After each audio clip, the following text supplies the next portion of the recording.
Teonna. And I'm Trav. And this is I Now Pronounce You, where we reflect on our experiences and give our opinions. It can be hard to take the time to process it all. So we're making the time now. We welcome you to I Now Pronounce You. Hey.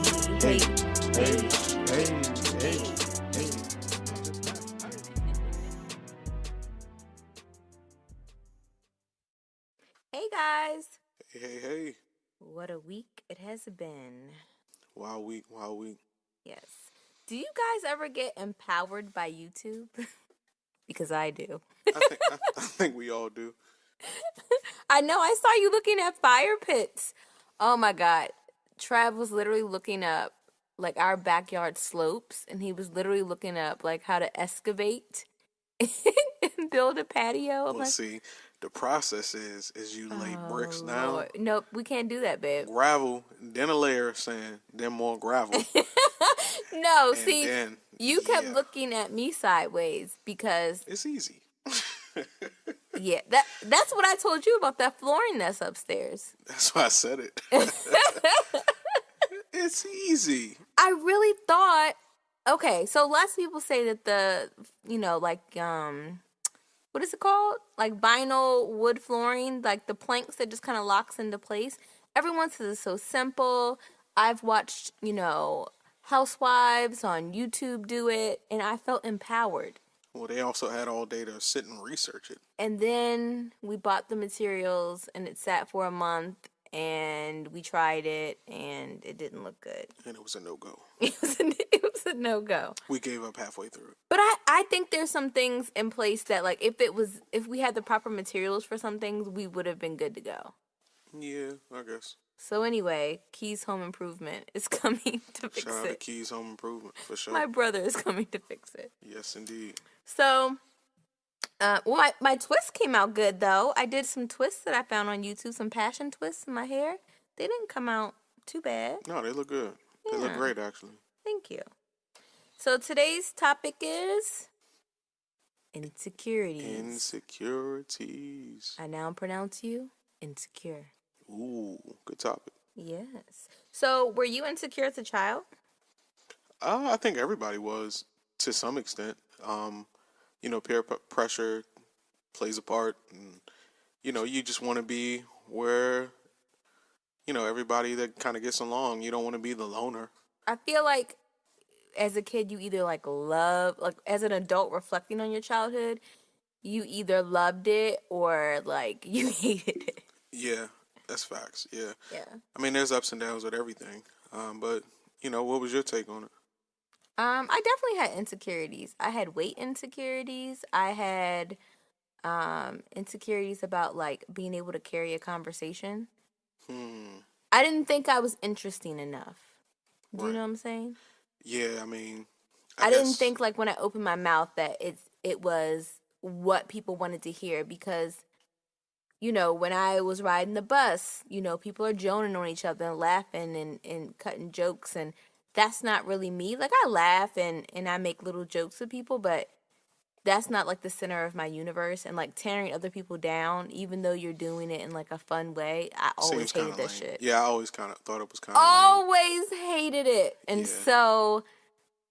as a child, I always just wanted to be an adult because I thought, when you're an adult, you put yourself in different situations where you're not forced to, be on a bus with these kids and then, go to this school and be in classes with these people. You know what I'm saying? You have more control. You have more of a choice. Yeah. Yeah. I mean, same here.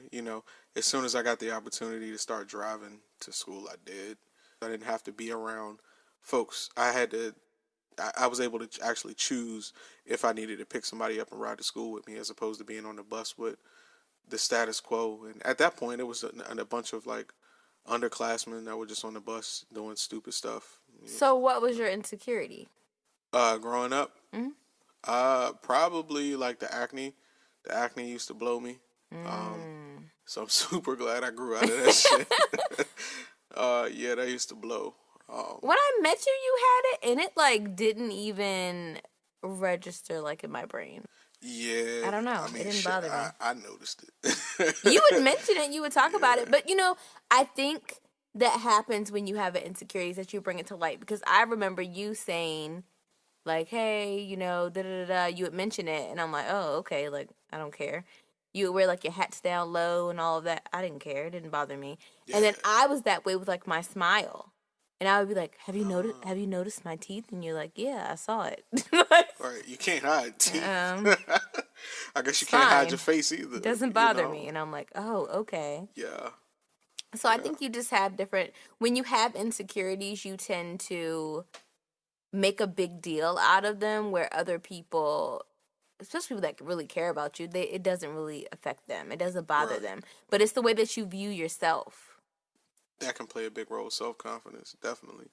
It affected my confidence a little bit, you know. But it also, you know, you had to find a way to kind of waver your world around it. Like, for instance, you started figuring out what was your best side, the smile. And yes, I did. I found a way to wear my hats. The hats was rocking, the fitted caps.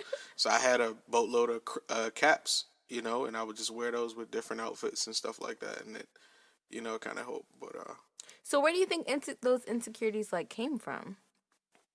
Believe it or not, you know, when you're younger, you know how you could run and joan sometimes and get back and forth.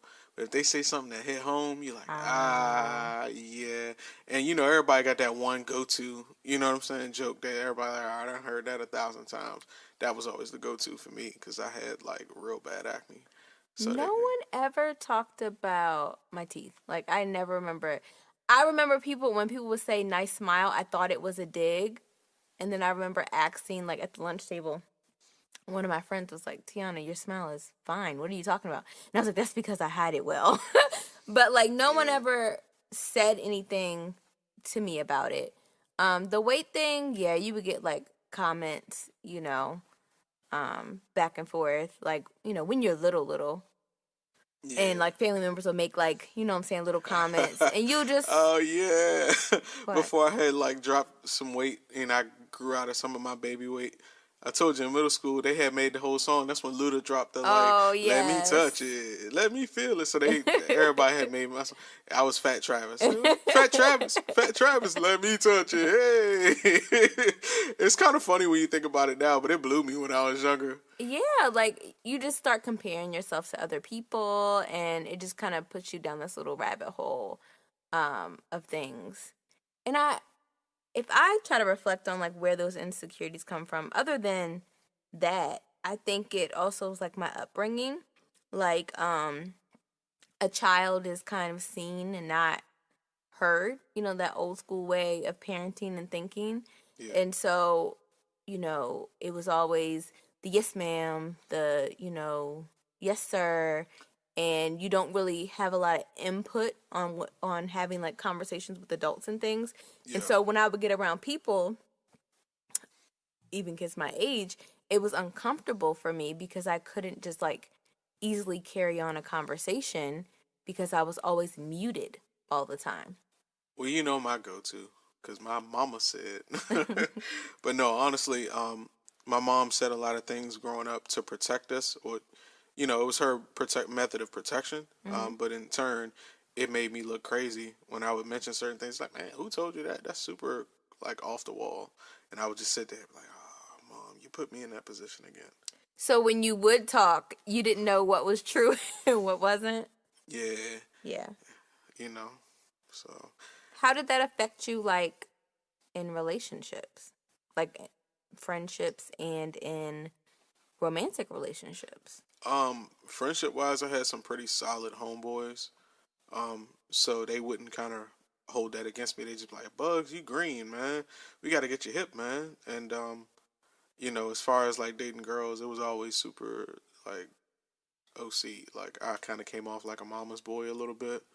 You were sweet. Yeah, but that's part of the problem. Like, my mom had me watching Wait and Exhale and shit at, like, 10 years old. Like, no lie, guys. This like, is the man you need to be. Yeah, 3 weeks into us talking, maybe it was like a month, and I remember being on 3-way with Kat, and he was like, T, Trav love you. And I was like, huh? He was like, yeah, he loves you. And then you were like, shut up, man. Because Cat always thought shit like that was funny, so he would do it for the comedy aspect. You know what I'm Yeah, saying? But yeah.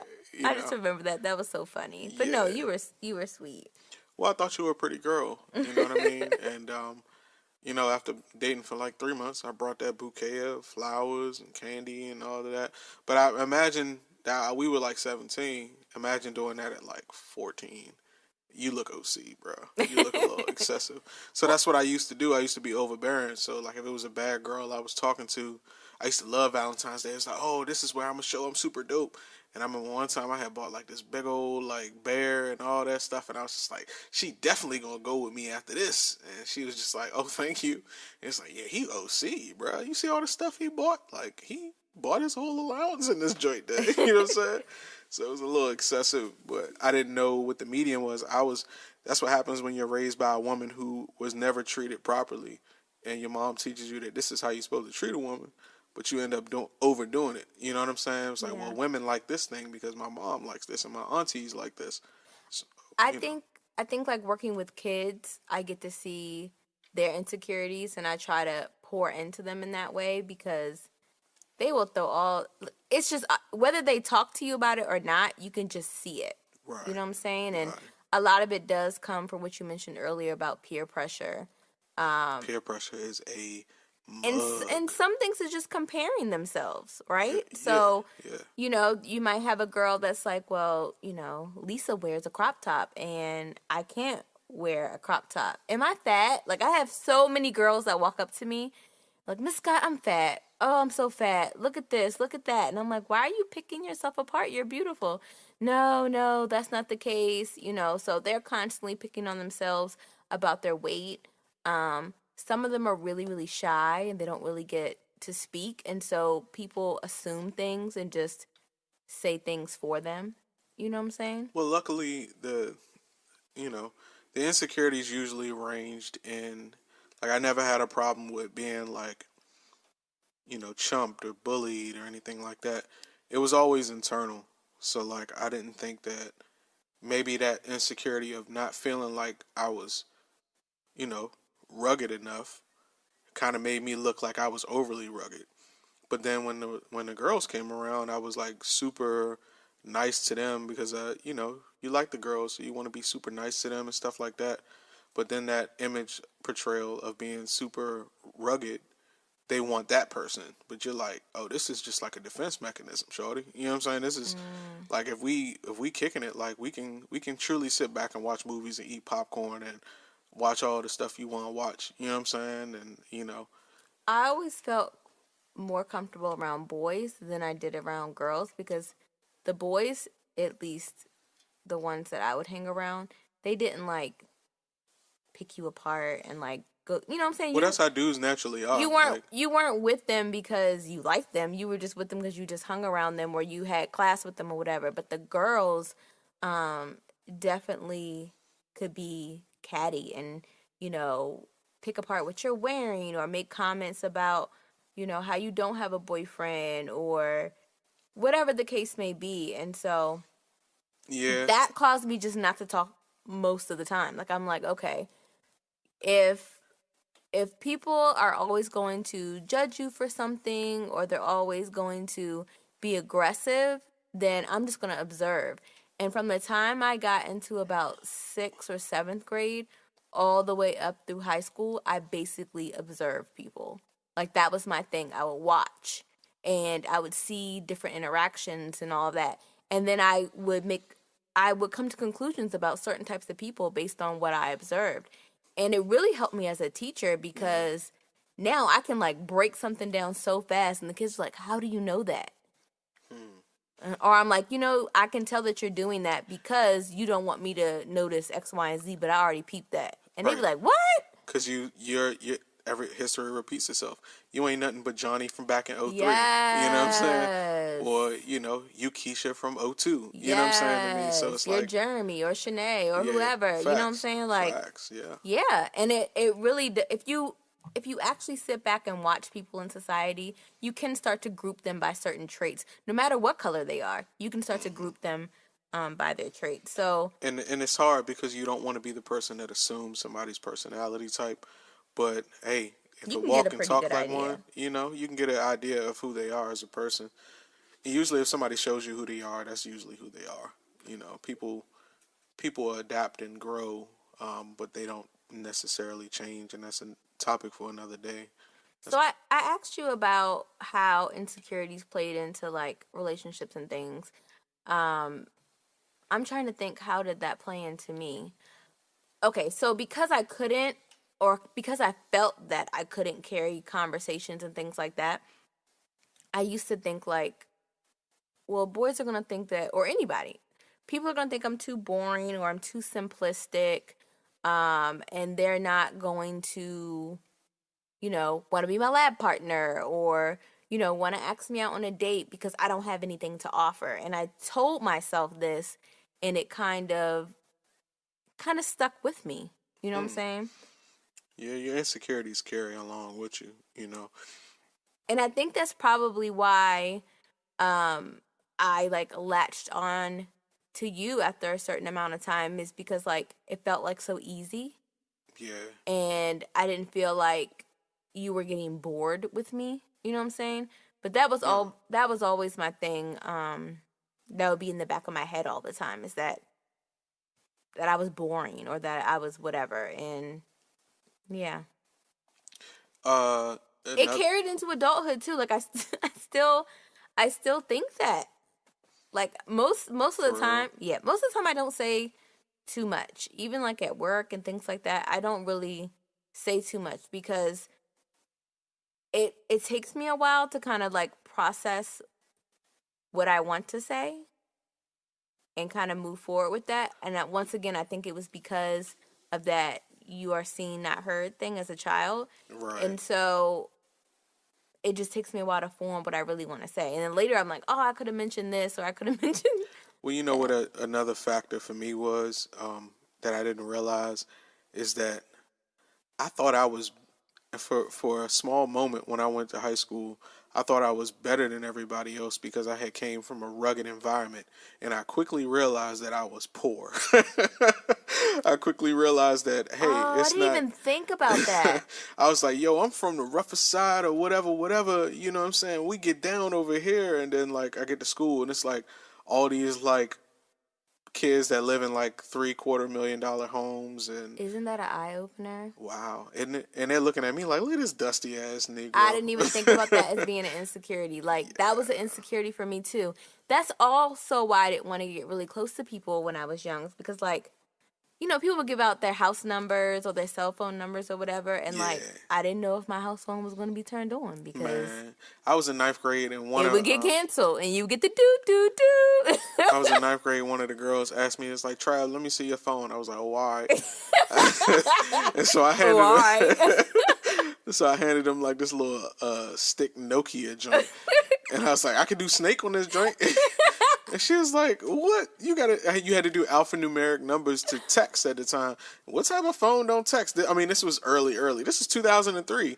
I was like, I don't got no sidekick or no two-way, dog. Like, sidekicks and two-ways is for the big money. But I went to school with affluent African American children. You know, So I had a Virgin Mobile, right? I remember.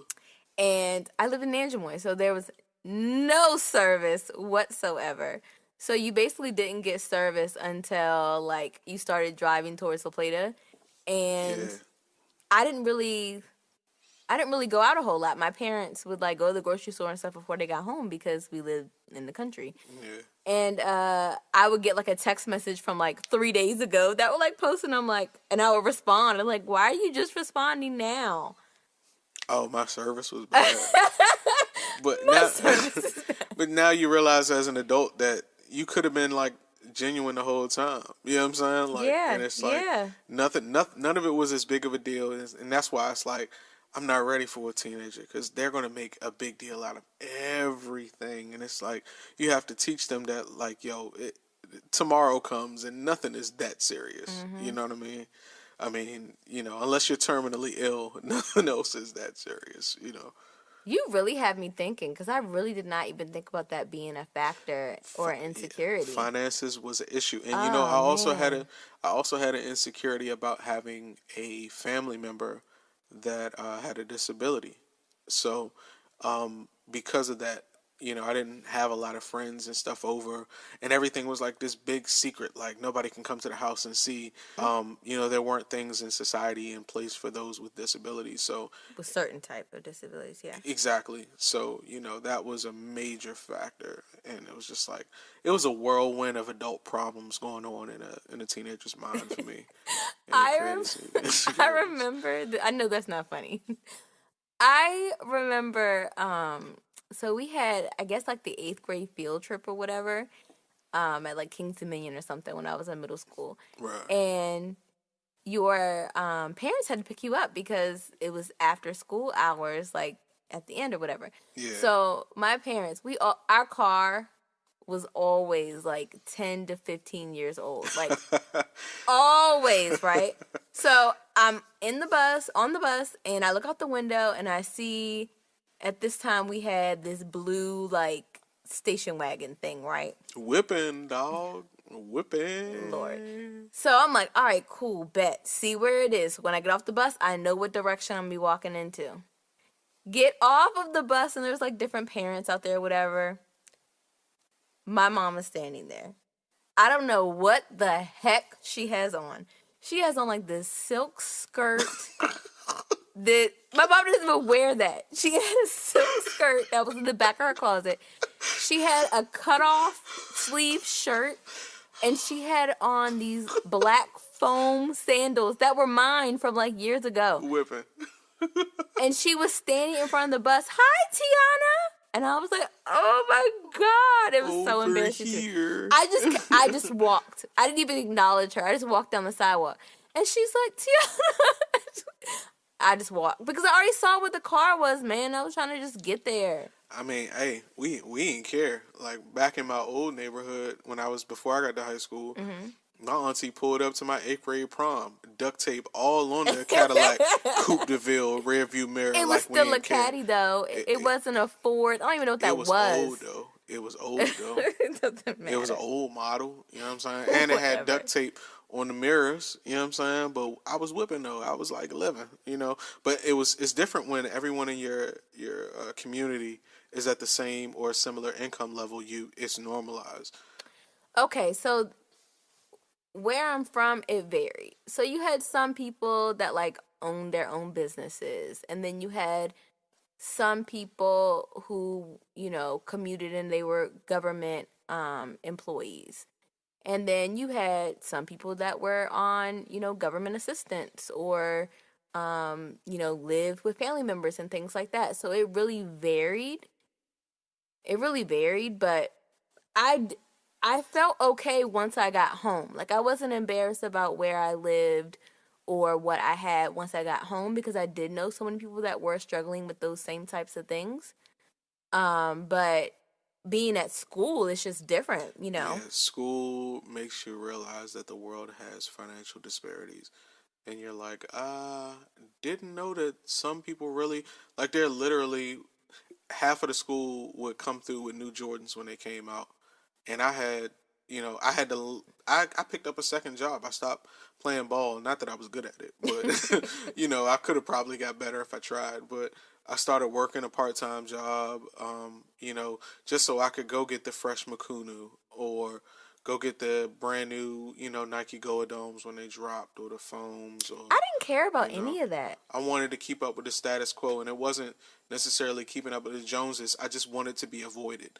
So, when you wearing the shoes that was on $30 sale for back to school at Foot Locker, everybody knew what those shoes were because they walked past and laughed. So if you came to school with those, you would have butted a joke, and it would create problems for you to focus in the classroom. But if you come into school and it's like, damn, Trav always got the shooters on and the Makunu, I feel you. You know what I'm saying? Them some fresh Diodors.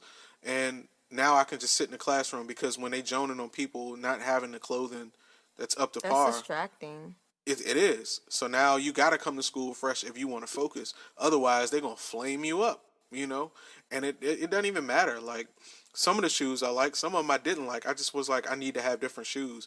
By the time I got into like 11th grade, I had like 12 pair of shoes because I worked at Burlington part-time. You know what I'm saying? So I just wanted to have like a mixture, but it made me look materialistic, but really I just wanted to stay out the way. I wanted to be as invisible as possible when it came to, That's why we're together, babe. Yeah, I wanted to stay out the way. That was my MO, invisibility. Like, I'm going to sit here with y'all ninjas. I'm going to do this work. I'm going to get by.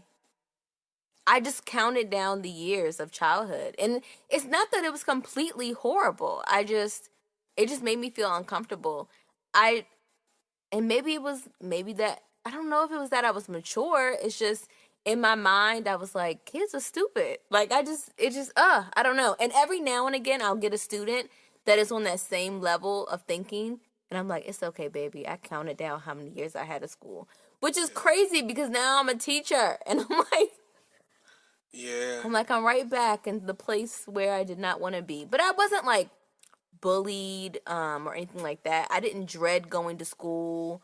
No, I never had like a bully that every day shook me down or nothing like that. But I also understood what community means because I grew up in a different environment. So I also understood that there's power in numbers, and forming a community around yourself will limit your problems. Oh, the squad. Basically, you know what I'm saying? So, okay, ball player. Now all my friends are ball players. If you did music, now all your friends are music friends, or they called them lunch table rappers at the time, and we all had a group of friends. And no matter what, like, I was never one to be messed with because that was so-and-so homeboy, or it was always like 100 dudes behind me. And not to mention, I always had a frown on my face, so I just kind of stayed out of the way. I was pretty much like a loner, but I had a best friend, and then I had, in every class that I had at least one or two people that I did talk with, but other than that, like, I just observed and was a loner. And I liked it that way. It was my comfort. Unfortunately, there wasn't a lot of unity in the black community back then, so men definitely tried other men to test their veracity and their testosterone levels to make themselves feel better about their own insecurities. Whereas a lot of my friends, actually some of the friends I still have today, are all from my childhood, and we really sat back and we talked about real stuff. I always talk about my clique from high school, of the street that I grew up on, and the group of men there were pretty solid guys. We didn't bother anybody. We weren't doing any illegal activity. We were just sitting back, kicking it, and doing, kind of like what they were doing the King of the Hill. Only difference is we didn't have beer. We were drinking waters, and we were more than likely at the basketball court, or just hanging or playing Madden. We were good kids. And that was the first time I saw suburban life and what it would feel like to not have as much obligation as I had, growing up. So it was kind of cool, actually. It was pretty chill. I feel like there should be more opportunities, especially when you're at the vulnerable ages of like middle and high school.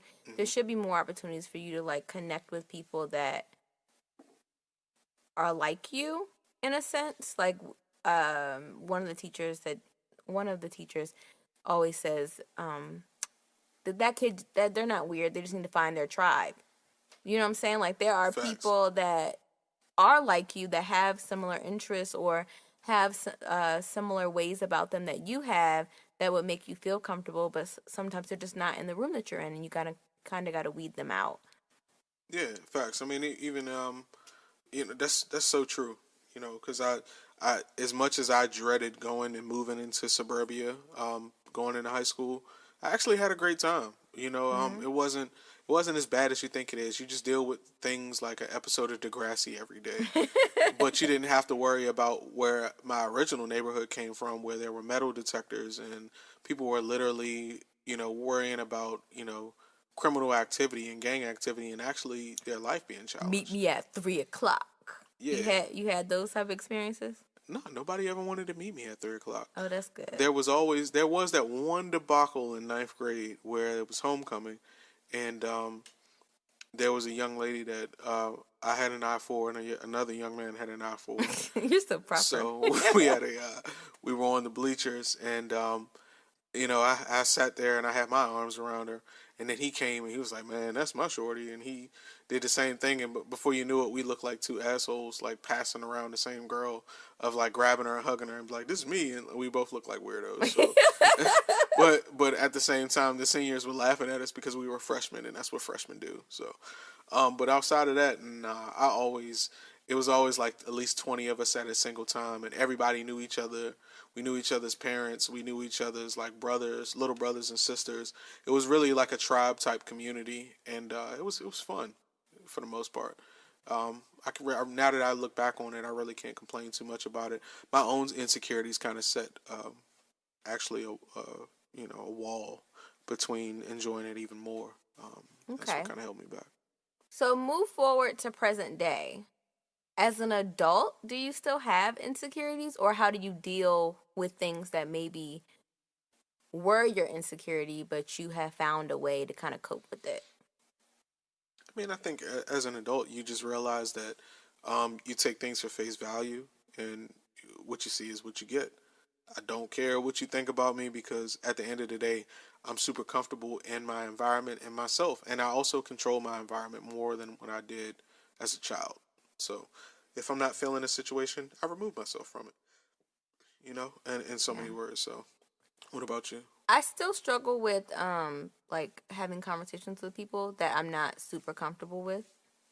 I still struggle with that. And then I still observe everyone, like, all the time. I still do that as well, but that just comes from me knowing what I can and can't say around you. You know what I'm saying? If I saw that Johnny told you something and then you told me, everybody's like that. I honestly think if you're not us, everybody's like that. So I'm What do you very mean? careful about, like, people talk, and like people don't even be trying to throw you under the bus, but they throw themselves on it. They throw you under the bus from just talking too much. So if you say something in confidence, they be like, man, I was talking to so-and-so the other day, and they was like, and then they get halfway through the conversation, they realize, like, oh, I probably shouldn't have said that. But it depends on what it is. If you tell me something in confidence, and then I'm not going to repeat it. I'm not going to repeat it, especially like at work. Like every now and again, someone might tell you something. I'm not saying nothing, okay? Because the last thing I want is for someone to be like, oh yeah, Teonna told me that. Nope, you're not getting it from me. I just never wanted the title of cruddy bruh. If it's something that is like eventually will come out, and it's someone that like I'm close to, then I might say, oh, well, so, this is about to happen at 4. You know what I'm saying? And then they'd be like, oh, okay. Like, something like that. I just have to gauge it. I have to gauge what you're telling me. Telling me something personal, then I'm definitely not going to say anything. And I think you can kind of assess that on your own. You can feel like, because that's happened. Feel it out. That's happened to me twice. Yeah. So that is very vivid in my mind. So I remember one time in high school, my best friend had a cousin that lived with her, and she ended up, it might have been middle school. She was in high school and we were in middle school, something like that. And she ended up telling me that she had a dream, right? And she was just telling me her dream. Her dream was like silly.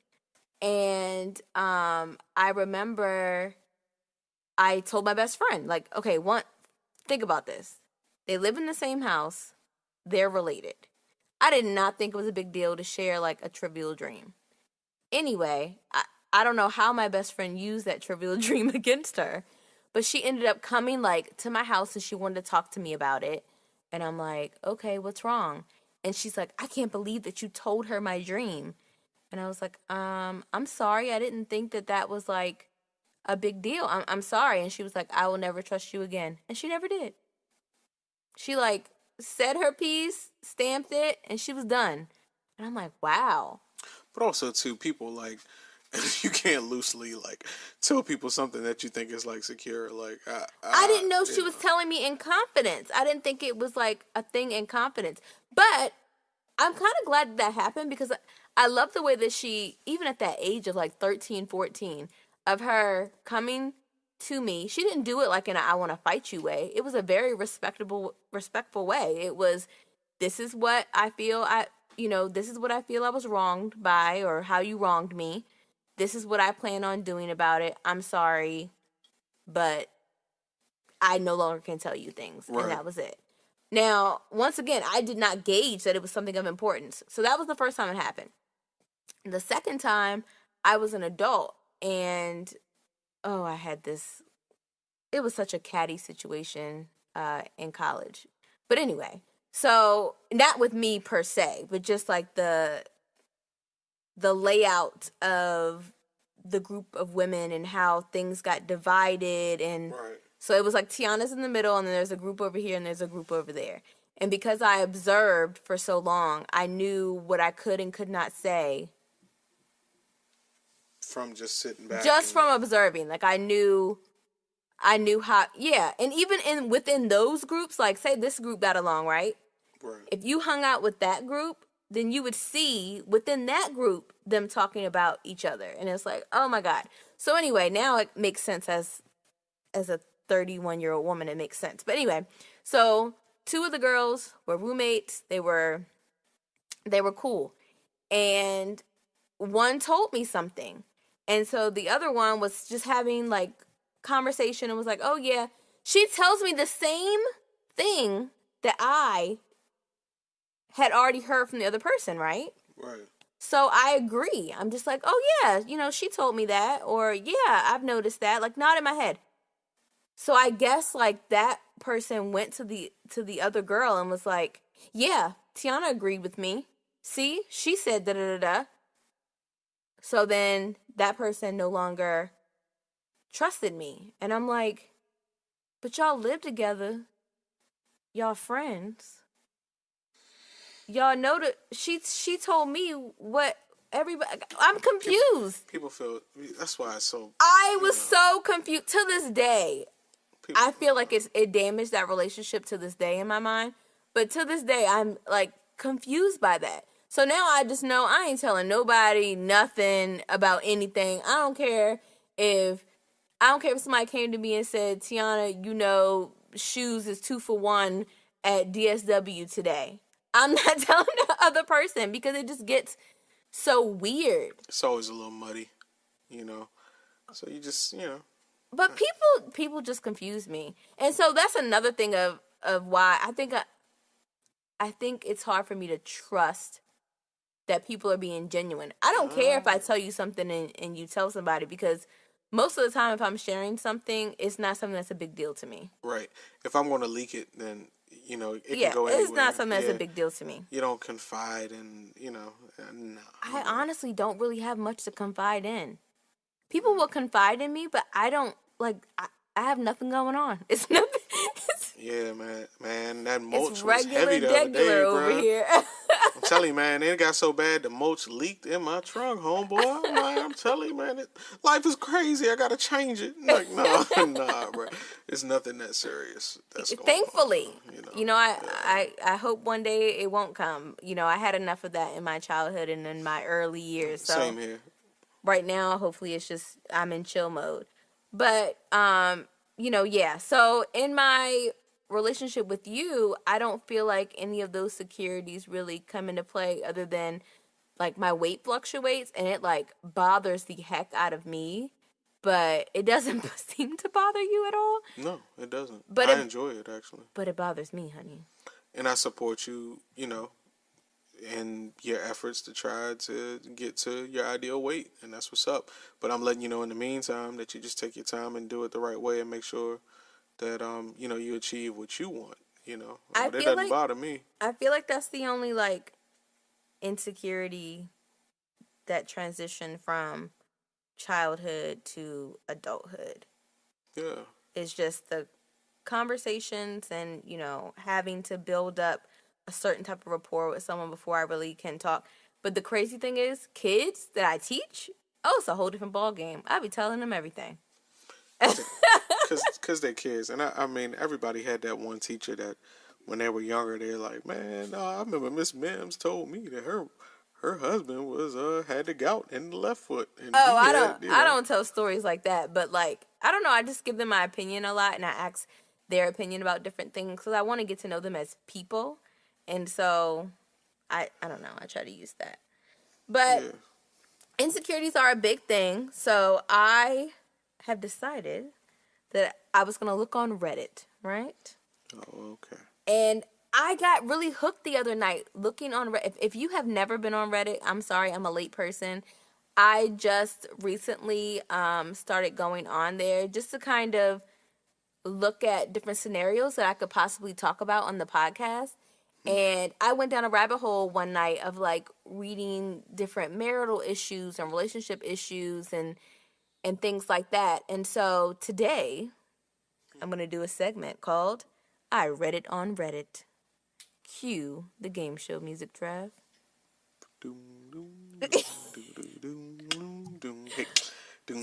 Okay.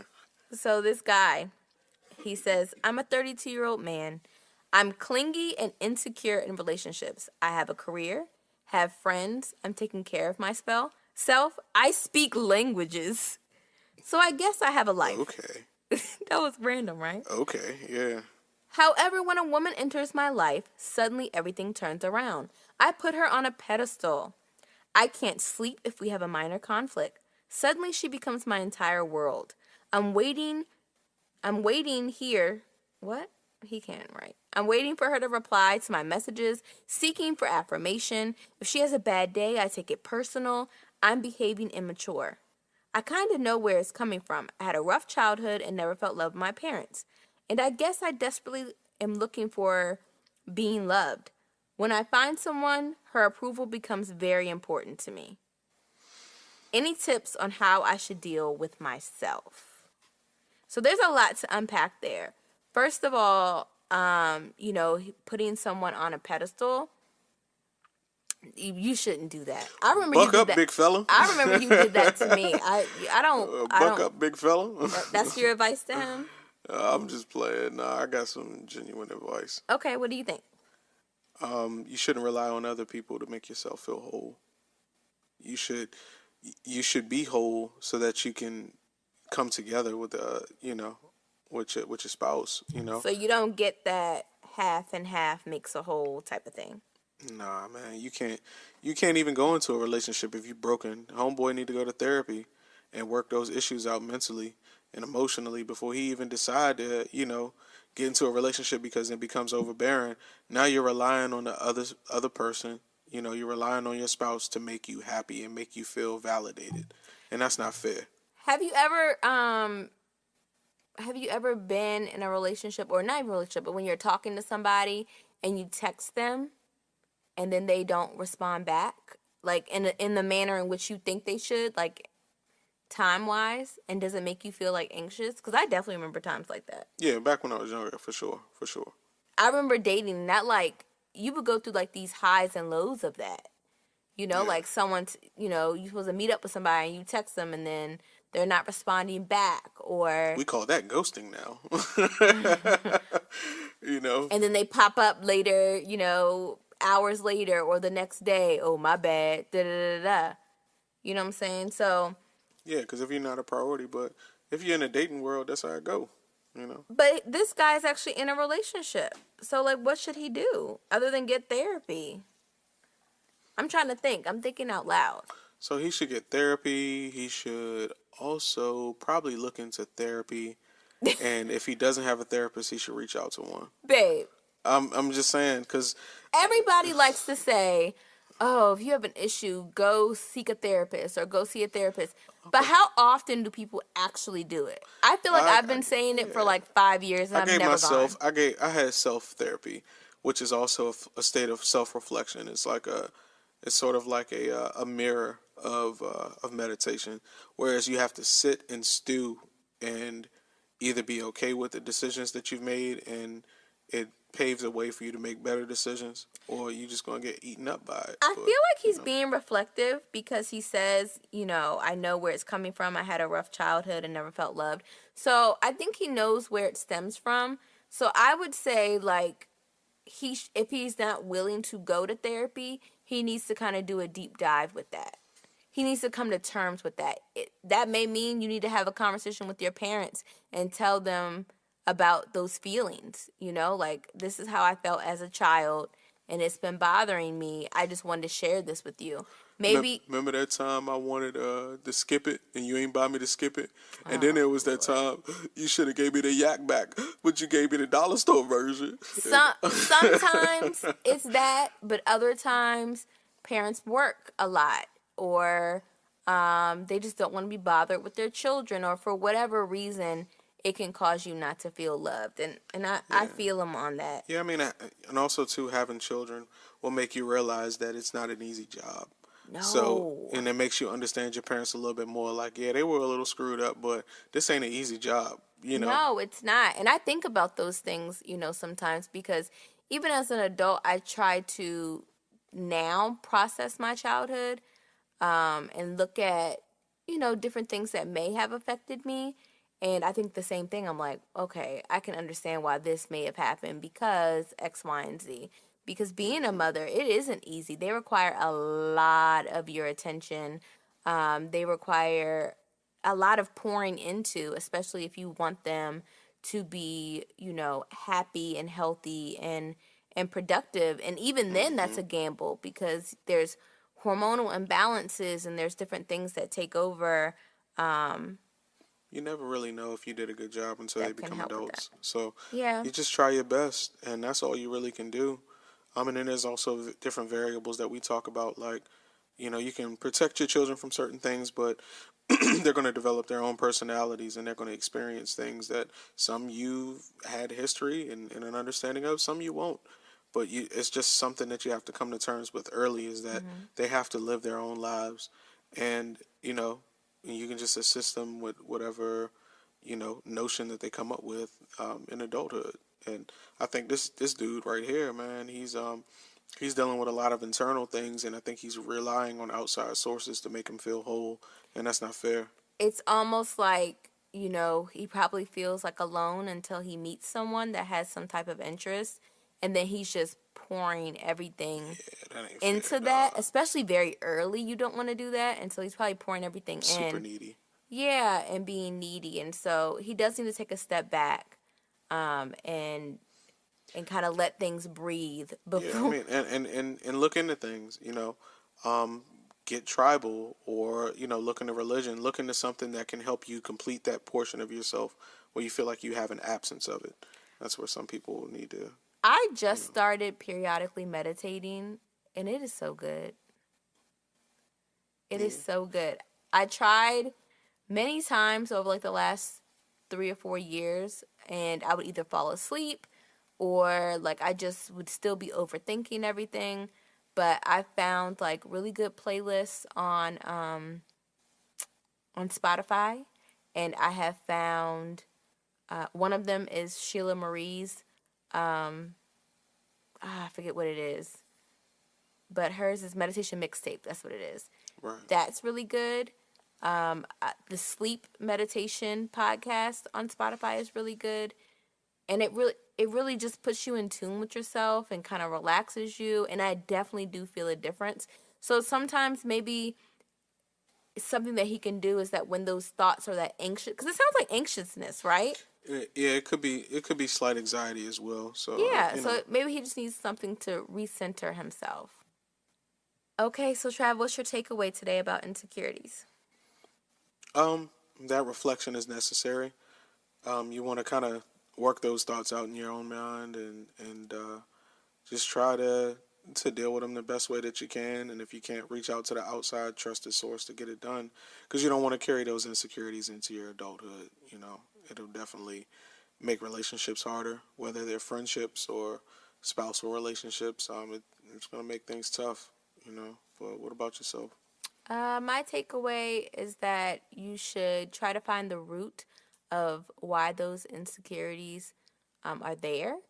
And I think it is a lot easier to do as an adult. I just feel like time helps you really just to see, okay, this has been a pattern. Why has it been a pattern, and what can I do in a healthy way to change it? And so, really doing a deep dive into those things, and like you were saying before, try to find an outlet, whether it be therapy, whether it be meditation, whether it be talking with a good girlfriend or a good guy friend, and overcoming those things so it doesn't hold you back. Yeah. You know, society does not need to label you as insecure. Indeed. And learn just not to give a hell about anything. Yeah. Stop caring so much. Oh, that's the best thing I've learned. All right, guys, you can follow us on I Now Pronounce You Pod on Instagram. If you have some good reviews or topics you would like us to discuss, you can email us at inowpronounceyou@gmail.com. Yeah. Anything else, babe? Nope, that's it. Bye, guys. Bye, guys. Stay safe.